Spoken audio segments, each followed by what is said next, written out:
para las relaciones globales. Por último, efectivamente, respecto de esta, vamos a decir, reconversión de la aplicación de conocimiento y tecnología a nuevos ámbitos de la explotación económica, como es la tecnología de punta en informática, etcétera, efectivamente se están haciendo estos holdings, si me permite decir así, estos encuentros de financieros, de estrategas, de hombres de negocios aplicando tecnología y conocimiento para justamente plantear alternativas de lo que Jacques Attali podría decir los nuevos enclaves para el desarrollo de la nueva etapa del capitalismo. Porque justamente, según su planteamiento, el último enclave sería California, ¿no? El corredor Los Ángeles-San Diego, donde tenemos la industria de la informática y, por el otro lado, la industria del ocio y de la virtualidad y todas estas cosas.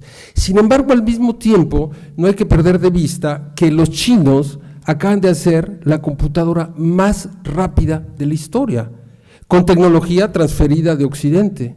Y que justamente son los chinos los que en sus condiciones económicas actuales están forzando a muchos países occidentales a hacer transferencias de paquetes tecnológicos para poder recrearlos ellos mismos. Es decir, sí, sin duda, la realidad no se presenta como blanco y negro en absoluto. Yo creo que hay esta tendencia de reinventar, de refuncionalizar el capitalismo, pero también hay otras fuerzas muy fuertes en el tablero, chinos hindús en la parte informática, etcétera, que nos pueden dar sorpresas. Y además nos pueden dar sorpresas no solamente por el papel de la aplicación de conocimiento, sino también por otros muchos factores que están jugando extraordinariamente en el futuro del mundo. Por ejemplo, el rol que se va a jugar en África en los próximos años, que puede ser determinante para un cambio en la correlación de fuerzas global. Y ahí los chinos tienen una presencia muy fuerte. Con esto termino y perdón por extenderme. No sé si algún ponente quiere… De acuerdo. Thank you. My name is Thomas Wilkinson. I'm from Düsseldorf. There are, interestingly enough, two people on each end who said something that I want to try to respond to as quickly and as succinctly as possible. There are a couple of, if we take the question about how one could analyze what actually happened, to take this three things of policy, persons, and images, if you will. When you say that Lincoln, Roosevelt, and Kennedy are paradigmatic for Obama, it's particularly interesting, I think. We're talking about three white males, two of whom were assassinated. We're talking about somebody who was considered in his day to be almost worth assassinating, in a particular case, talking about Roosevelt. There was a little bit of documentation about the fact that there was an attempt, or was an attempt even to overthrow Roosevelt in the beginning of his administration. The next thing that comes up when I listen to this is that if you take the personnel question quite seriously, then you have to go to people like C. Wright Mills, who say that you have to look at the extended network the way the elite is formed in the United States. And the Obama administration is quite interesting in that regard, because almost everybody at the top is either a Rhodes Scholar or someone who worked in the CIA, NSA, or one of the other security areas, or from a major financial institution. So the policy, or the elite, is not only the election campaign who funded it, but it is also the question about how are the people connected who actually work and make the policy there. The analysis, this kind of analysis has gotten, I would say, rather obsolete in the United States while people talk about whether he has a birth certificate or not, when the real issue should be who are the people who are actually working and making the policy. And just take one perfect example, you can look back and say that Timothy Geithner is probably a long-standing friend of Obama, going back to childhood, and this hasn't even been raised. The fact that his mother was working in Indonesia at the same time that Tim Geithner's father was there, both working for the foundations that have an enormous influence on the way Indonesian policies were shaped after Sukarno was deposed. So there's a whole genealogy, as it were, that could be examined just on the stuff that we already know that is not really being discussed in the press. Now, the other point, to come to a question about support or structure, is that, to come back to FDR, the New Deal not only elected Roosevelt 3 times, but also produced something which people who study politics in the United States all know about, the so-called coattail phenomenon. So why was the New Deal a successful movement? It was also because you had many people getting elected on the basis of their support of the New Deal, at local level, at state level, and in the Congress.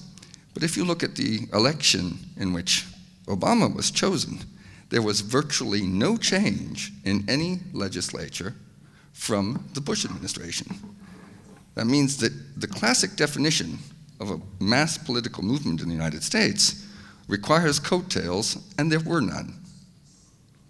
Obama was a media creation, in a sense, or financial creation, if you will, a derivative.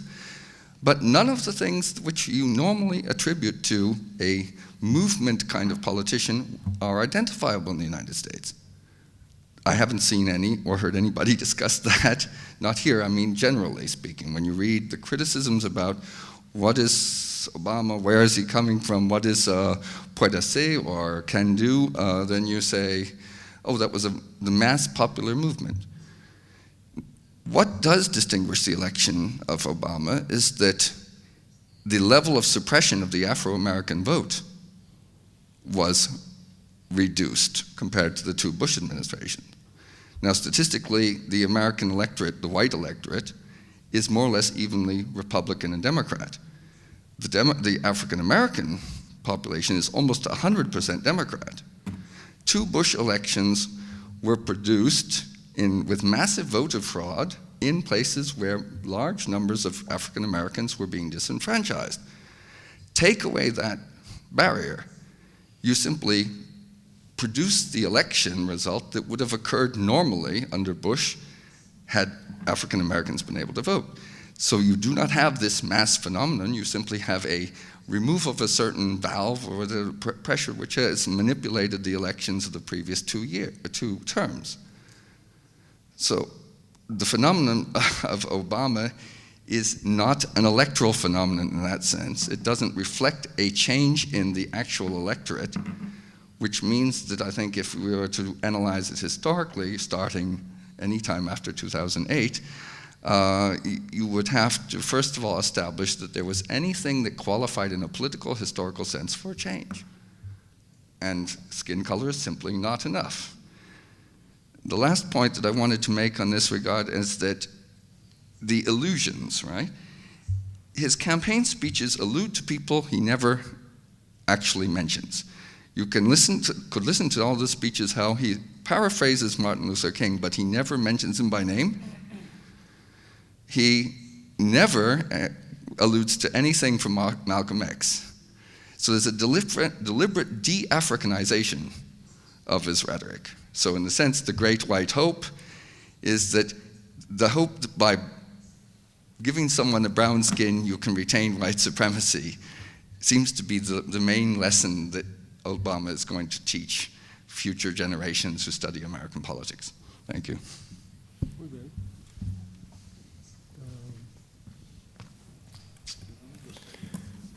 Yeah, thanks a lot.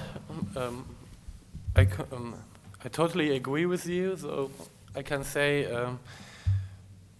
can't make a better point than you made now.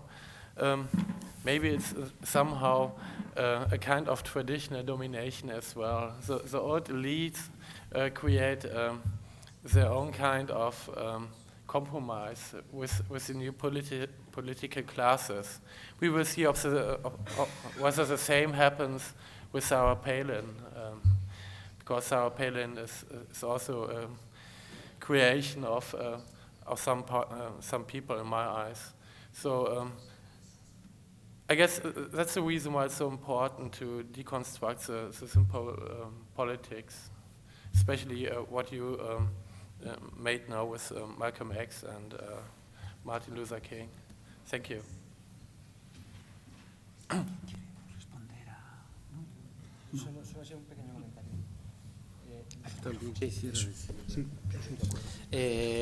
Yo lo único que quería decir, también como han comentado ya en esta mesa, que yo tampoco soy especialista en Obama.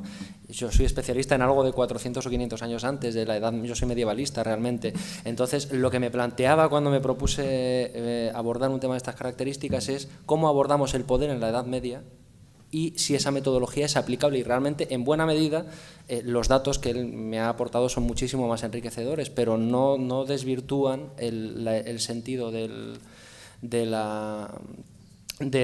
mi reflexión. Lo matizan mucho. Hay que conocer prácticamente a todas las personas, porque eso ya pasaba hace 500 años en los concejos, en la corte. Había que conocer quién enlazaba con quién se casaba con quién, y hay toda una parte de decisión personal a la que jamás vamos a tener acceso y que no podemos interpretar siempre de forma unidireccional, ¿no?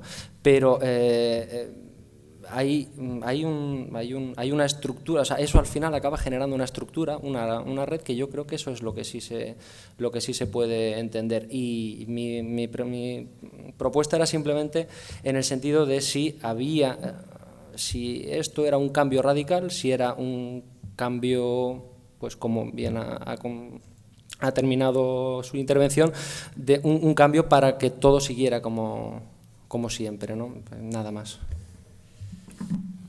Gracias. Sí, y yo agradezco mucho sus comentarios, me parecen muy acertados.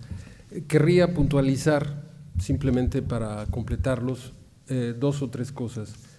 Sí, yo creo que el fenómeno Obama es un fenómeno, sobre todo un fenómeno electoral, porque él de alguna manera está ligado con el establishment liberal fundamentalmente del centro oeste de los Estados Unidos. De hecho, él es egresado de una de las grandes universidades de la Ivy League, ¿no? Por ejemplo.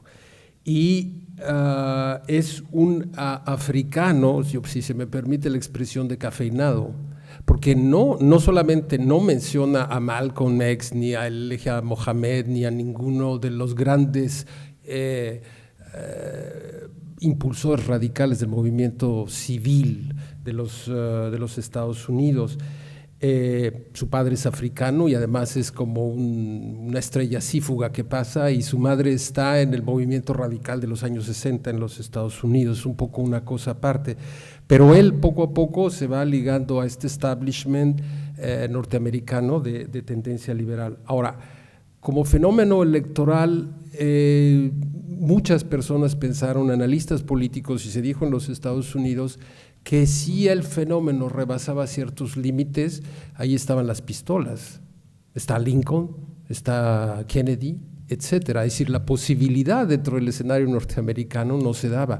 Y bueno, sí, efectivamente, muchas personas, muchos, y más allá de Estados Unidos, tuvieron la ilusión que sucede después de cualquier campaña electoral, y hoy estamos viendo los resultados. Yo hablaría de esto como una constante de la historia, un poco como mi colega dice que esto ya sucedía hace 400 años en los conciliábulos pertinentes de la época. Eso es todo, ¿no? I think you could defend the point of view the panel began with in terms of the idea that this was, in a certain sort of sense, possibly the beginning of a century you could call Obama century, despite what I would agree with many of the sort of electoral analyses. I'm coming at it from a history point of view more than political science. And in history, we're taught that the history of the United States is the history of the race war. And the major book ever written in the United States about the United States is Du Bois' 2 major books, Soul of Black Folks and Buck Reconstruction. And from this, you get a notion of democracy as ruled by race. And therefore, for the establishment to have to make certain concessions to demography is a high risk proposition. The major thing that Obama did was basically to risk his re-election on a racial reform movement, which was the healthcare. Healthcare is going to impact mainly on racial minorities. He could have played a much safer game if he'd gone for jobs for the white working class, but he persists in this direction. I don't know what will happen exactly, but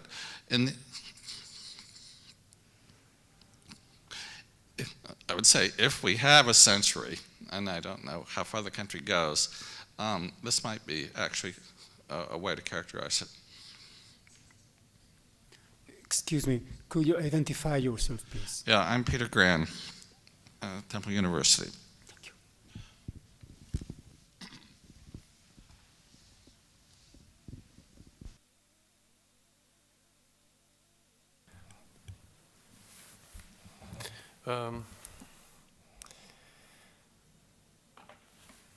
I guess it's healthcare is the only project which still persists from the promises he made. So I guess he has to stick to it for different reasons, and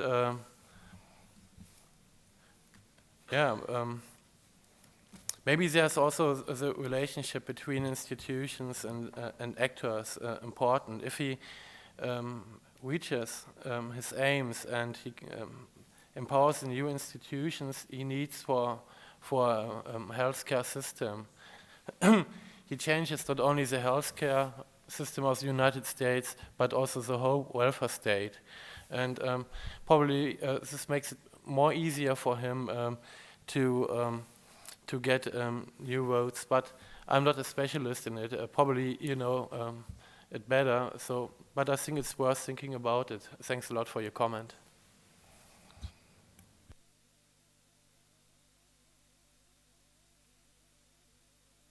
Yo soy de Brasil, entonces yo pienso que tentaré hacer una comparación. Yo pienso que Perdón, ¿se puede identificar yo, el nombre y la mi nombre es Wellington de Oliveira, de Brasil, da Universidade Federal dos Vales de Jequitinhonha e Mucuri. Yo tentaré hacer una comparación. Yo pienso que la elección de Obama no se pasó por una ligación con los movimientos sociales. Entonces, los cambios propuestos por Obama me parece que no es posible hacer porque no tiene una base social para sustentar, por ejemplo, ni tampoco una reforma pequeña como la da saúde, que eu penso que é pequena, pero é muito grande porque a mentalidade norte-americana ou estadunidense de uma mentalidade privatista, se pensa o Estado como algo malo. Então, se não há uma base social para sustentar, por exemplo, a saída de Guantánamo, que se habla agora acerca disto, a saída de Afeganistão, que se passa, quais são as negociações do governo Obama com a sociedade civil norte-americana? Solamente pelo Congresso? Que são os Congressos? As bases. Por exemplo, em Brasil, eu penso, não é lá o melhor do mundo, Lula não é o melhor do mundo, pero emerge do movimento social. Então, as negociações mais complexas, como a questão da educação, o campo da educação, outros campos mais complexos, é possível falar em bases.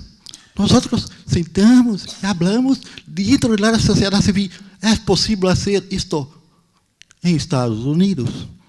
Com Obama não está atrelado. Mas raro. Não vai se eleger, eu penso. Porque aí eu concordo com todas as mesas. Obama não é um projeto de câmbio. Se apresenta agora, mais concretamente, como um projeto de continuidade. De um momento que eu concordo com o senhor, de crises del imperio. No. Solamente eso es mi opinión. Yo no soy especialista, yo soy solamente un historiador. Un profesor de historia, más que... Gracias. Una apostilla chusca. Quizás nosotros vemos desde América Latina, preferimos ver la crisis del imperio y sobre todo nosotros mexicanos que los tenemos al norte.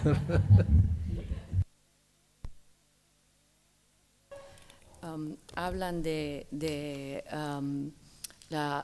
lo que usted dice, la falta de bases del gobierno de Obama, y pienso que relacionándolo con algo que tú dijiste sobre la elección de Obama y quiénes eran los que votaron por él, una de los análisis que se ha hecho del éxito de Obama electoral es porque era a través de Internet y de Facebook y de todas estas redes electrónicas y mayoritariamente de gente joven que tal vez no forman realmente una base social, sino es simplemente un movimiento de un momento espontáneo, y que esto es lo que catapulta en parte a Obama junto con la población africana, como señaló el señor de Düsseldorf.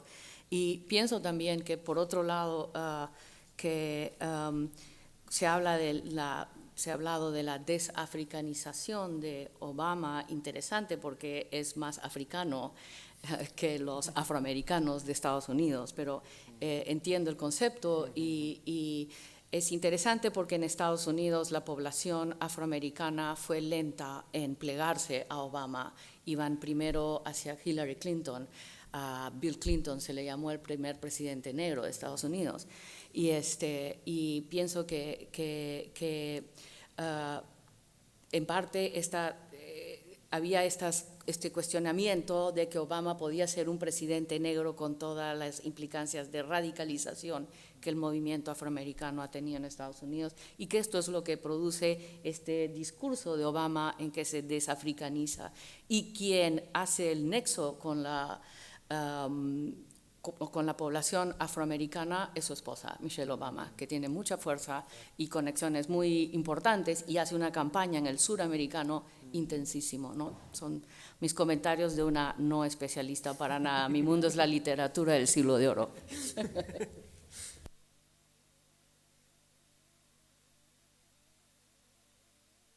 Mi nombre es Javier Señarís, soy de la Universidad de Santiago de Compostela. Quería hacer dos reflexiones. La primera respecto al comentario inaugural de Antonio Duplat sobre el exceso de protagonismo que se está dando a Obama en cuanto a denominar ya el siglo XXI, el recién nacido siglo XXI, como siglo de Obama. Estoy de acuerdo que por experiencia sabemos que lo que está por venir es completamente desconocido como para andarnos anclando ya en referentes tan concretos. La duda que yo quería plantear, partiendo de que aquí ninguno somos especialistas en Obama, de hecho, no sé si existe alguien que se pueda definir como tal a estas alturas, y creo que sería bastante engreído y bastante grave, es si Obama no deja de ser una construcción literaria, haciendo referencia a la especialidad de la literatura, sobre la urgencia que tenía Estados Unidos, el imperio, en recuperar popularidad después de la experiencia del presidente Bush, que descendió la popularidad de Estados Unidos a nivel internacional hasta límites prácticamente desconocidos en toda su historia. Si una figura como Obama no deja de ser un producto elaborado o creado desde el establishment político, no él como individuo, sino la necesidad de alguien, de una figura tan relevante, tan atractiva para el público. Lo que citabais ahora de las redes sociales, de la juventud tan involucrada, en divulgar la idea de un cambio, de una figura nueva, relevante, y que sin embargo, como citaba Roberto, no deja de estar rodeado de todos esos tótems, todas esas figuras tan consistentes, tan presentes en la historia de Estados Unidos. Mi duda, la reflexión que planteo es esa: si Obama, no como persona, sino el concepto de figura popular no era algo que urgía mucho y que se fue construyendo y que fue llegando a la cima, a la élite por propia necesidad de la estructura en sí, del imperio en sí. Gracias.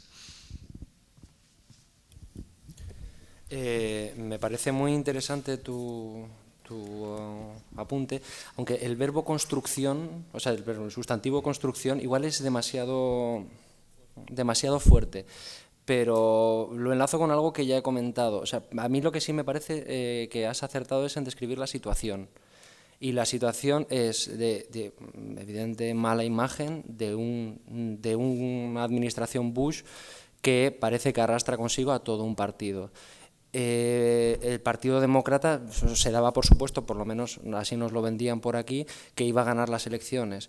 Y Obama tiene unas connotaciones muy peculiares, pero la otra candidata también. Es decir, que por eso lo he apuntado, a la otra candidata la podríamos haber incluido también como una revolución política absoluta. Y es una persona que ya había figurado en la primera línea política, que habría mejorado sustancialmente la imagen de los Estados Unidos con sus aliados, que tenía experiencia y que no ganó. Y que no ganó por votaciones populares. Entonces, por eso el verbo construcción es un poco determinista, pero es evidente que en el Partido Demócrata sabían que tenían que ofrecer algo diferente, o que los que se postularon se animaron a postularse porque sabían que eran diferentes a lo que se había ofrecido hasta ese momento, ¿no? Es lo que se me ocurre.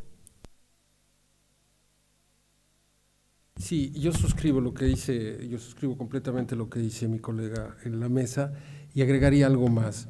Yo creo que hablar de construcción es una manera, perdón, me retiro, ahí, es una manera paranoica de ver la historia.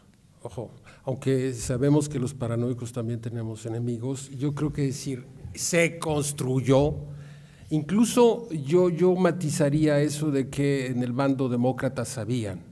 Yo creo que los movimientos sociales van presentando una serie de alternativas según se van dando los procesos y las coyunturas, y ahí van surgiendo líderes carismáticos, líderes de opinión, etcétera.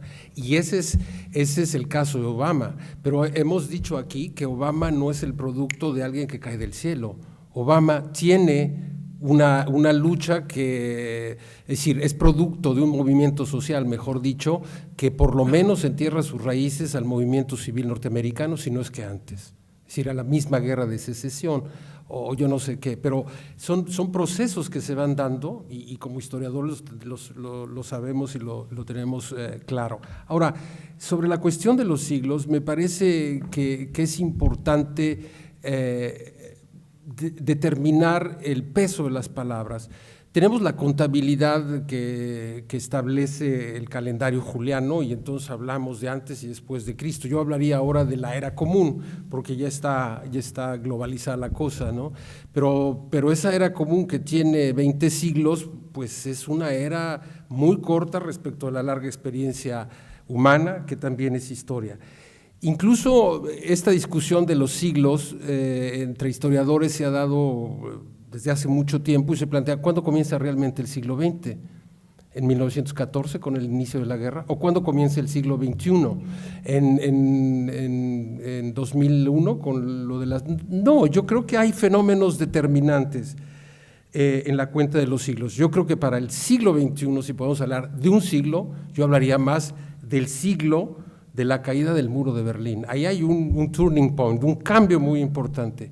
Pero hablaría también de otro cambio que sucedió 10 años después, 10 años antes, y que en Occidente no le hacemos ningún caso.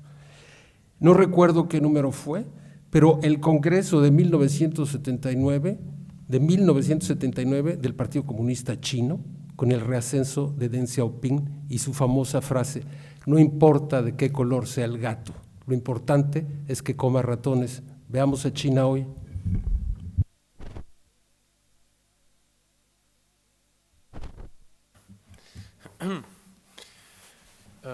I will just give a brief and a bit angry answer on your question. You say that Obama is just a construction. I guess that we should not think about imaginations, constructions, or invention as just something like a cultural bubble, and not what we used to call real history. Most of the concepts develop more power in real history than real things do. Just think about the concept of the nation or the invention of regions, here in Galicia, for example.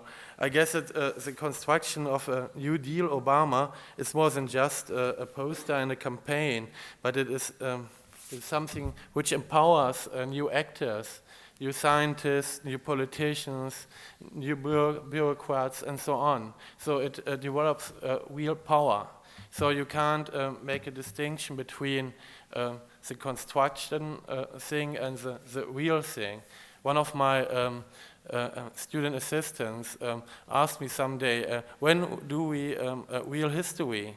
And I say, we do all the days. And in the last 3 weeks, we did real history about the nation, when we spoke about the invention of nations, the construction of identities, and so on. It's not just something for cultural historians, kind of telling about it at the bar or whatever.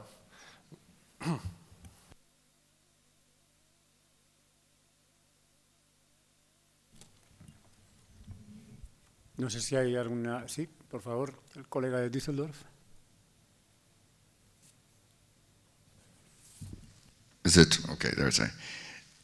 The last remark, you said a little bit angry. I mean, with the construction, I think there's... I'm getting confused about the term, or maybe it's just semantic drift. If I understand him correctly, the gentleman from here, the construct to which you're referring is whether is that Obama that everyone is talking about, and not the Obama that actually holds an office and appoints people. I think actually the argument is rather, so this use of the term construction I think is accurate, because there is this concept of an Obama, whether it's in Europe or whatever, that has little direct relationship to people who do not live in the United States, and therefore don't get this institution directly in their sort of span of observation. And I think everybody seems to agree that what has been changed is the attitude that people have to the United States since this election, whether they're inside the country or outside the country. The attitude towards the country is not necessarily a reflection of a change of the actor or the country in question, but the willingness of people to look at it in a different way. That is certainly a successful thing.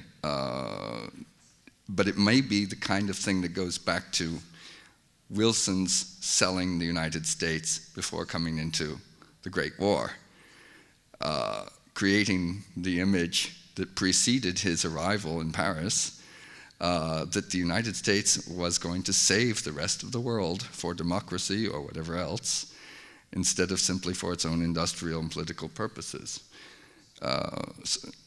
Wilson, for the rest of the world, was a construct, and his name's all over the place, like Roosevelt's name's all over the place. Maybe the century of Obama will mean that there will be a Rue d'Obama somewhere in Paris in 20 years.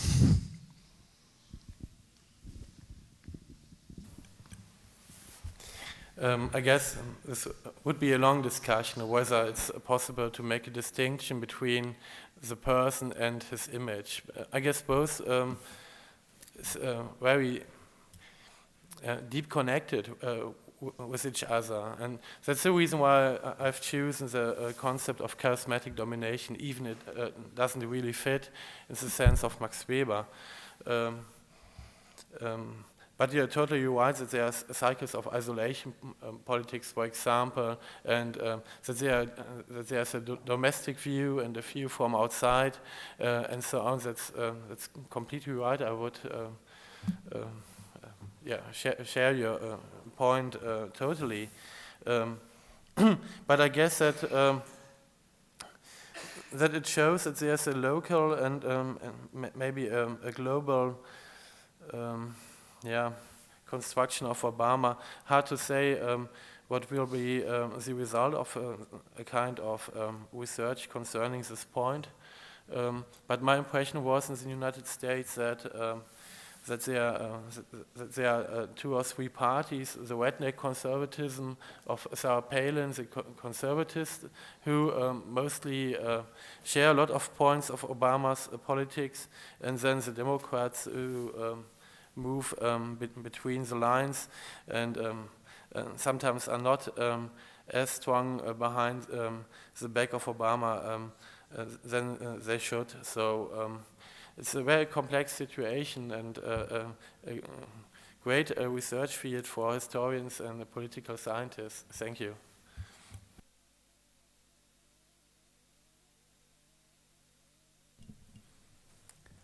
¿Alguna intervención más? Sí, por favor.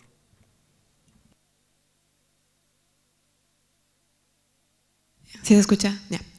Buenas tardes. Georgiana Garnelo, de la Universidad Complutense de Madrid. Mi pregunta va para la doctora.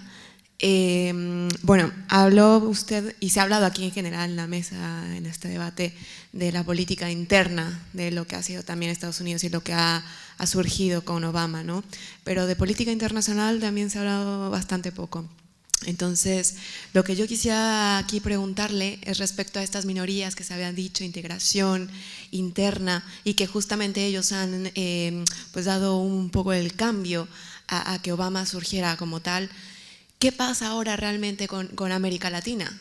No quiero, por ejemplo, abarcar a Europa o algo más, ¿no? Pero respecto a todos esos, mientras que las políticas siguen siendo, ¿no habría, mi pregunta hacia, ¿no tendría que haber concordancia precisamente con eso que ha sucedido dentro de las políticas internas que se han llevado a cabo en Estados Unidos y que han dado de alguna manera el pase a que esta figura se consolidara en los Estados Unidos, ¿no? Que es Obama? Y en este sentido, pues realmente no hay concordancia con la política internacional, porque las políticas que sigue habiendo, sobre todo hacia América Latina, pues son pues bastante tajantes, sigue habiendo las mismas asimetrías, y en estos 2 años pues no se ha notado ese gran cambio, como bien comentaba usted, ¿no? Esa homogeneización que estaba existiendo entre las minorías. Entonces, bueno, no sé qué comentarios podría hacer respecto a eso. Mis comentarios van a ser como residente de los Estados Unidos, o sea, como una persona más. Es una gran decepción Obama en cuanto a su política con América Latina. Siendo peruana, esperaba una persona que se identificaría más con los pobres, los marginados del mundo, y sin embargo no es el caso. Justamente creo que Obama no es un presidente de minorías, y no pretende serlo, ni quiso nunca serlo, ni se construyó como tal.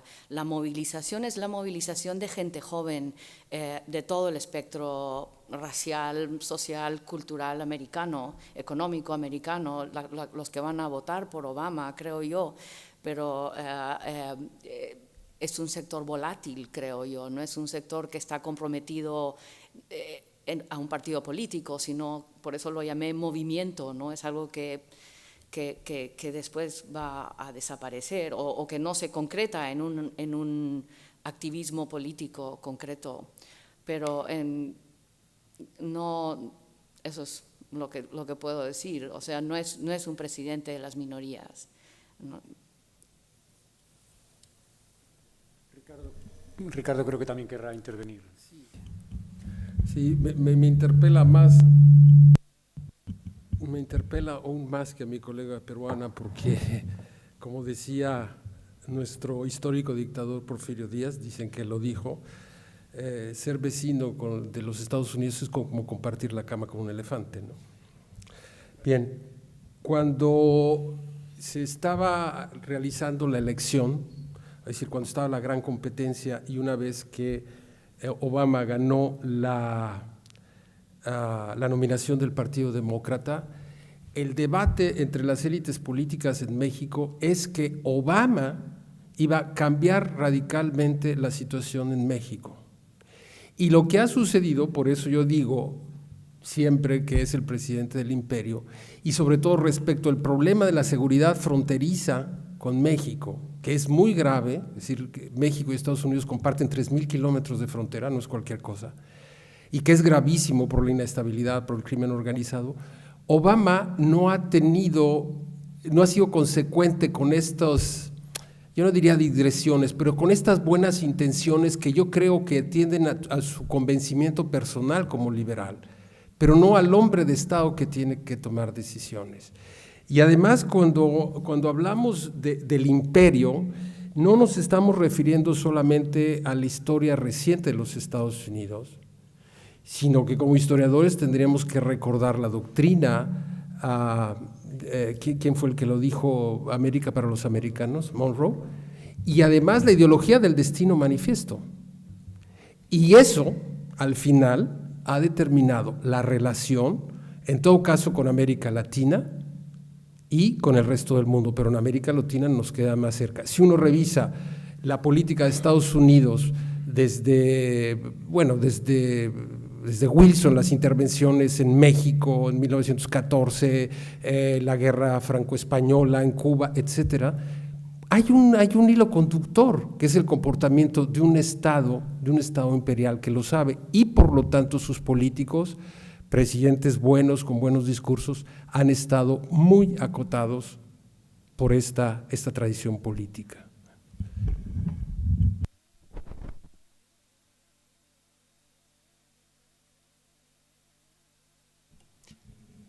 Bien, pues si no hay más intervenciones o ninguno de los ponentes quiere apostillar o comentar algo más, pues podemos dar por terminada la sesión. Yo creo que independientemente del alcance predictivo mayor o menor del título, Obama desde luego es una persona referencial, ha cautivado incluso al Comité del Nobel por la Paz, con lo cual su protagonismo es evidente y veremos qué da de sí en el futuro. Muchísimas gracias, muchas gracias. Thank you very much. Nos vemos mañana de nuevo aquí. Gracias. Pues para no ser especialista fue rica. Sí, estuvo muy bien. O sea, que no había ningún especialista.